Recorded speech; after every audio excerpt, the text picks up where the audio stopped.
Throughout my career, I've been very interested in this very rare but lethal condition called malignant peritoneal mesothelioma. I became interested in this many years ago because I was struck by the fact that in the oncology field there was really quite a nihilistic perspective on this particular condition. No one really had any effective treatments for it. We were interested in seeing if we could develop a strategy of using surgery as well as chemotherapy applied directly into the abdominal cavity to try and control the growth of mesothelioma within the abdomen. Mesothelioma is generally thought to be caused by asbestos exposure, although there are other risk factors associated with it. And there are two fundamental types, one that grows primarily in the chest cavity and one that grows in the abdomen. And my own area of interest has been in the abdominal form of this disease. It only affects several hundreds of people in the United States every year, but once it is diagnosed, it is really considered an incurable condition.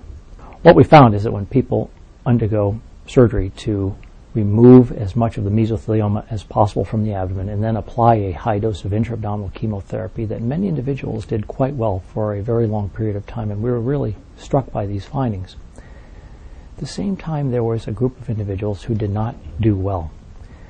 So my laboratory and I have been studying this condition, and over the years we have systematically collected tumors from individuals who have undergone treatment, and we've studied these in the laboratory.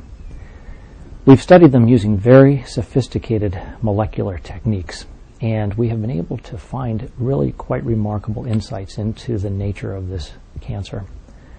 When you study a tumor by looking at it under a microscope, it's like trying to understand the personality of a cancer, like people in a room being looked at from a plane flying miles in the sky. But when you use these very sophisticated molecular techniques, it's like parachuting out of the plane, walking into the room and staring the cancer right in the face. And by using these techniques, we've been able to look at the expression of thousands of genes and the proteins that they produce and the network of interactions that occur that provide them with a personality that really controls their growth and spread. And we've been able to find that really at a very molecular level that the growth of these tumors appears to be programmed into them from the very moment that they are diagnosed.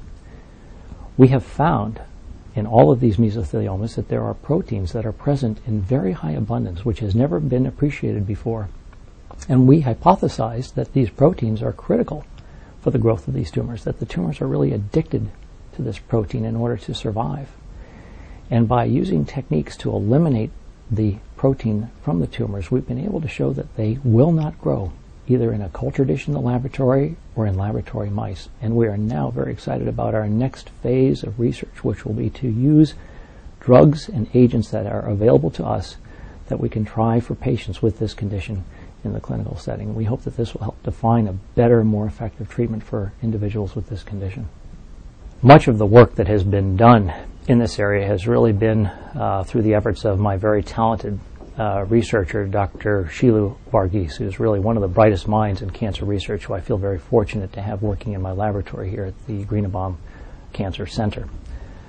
One of the things that he has pointed out to me is that this protein that we've identified in this fairly rare cancer, mesothelioma, is also abundant in very high levels in many other very commonly occurring cancers. So the discovery that we've made here in mesothelioma may actually have broad applicability to the treatment of many other commonly occurring cancers that we face in this country.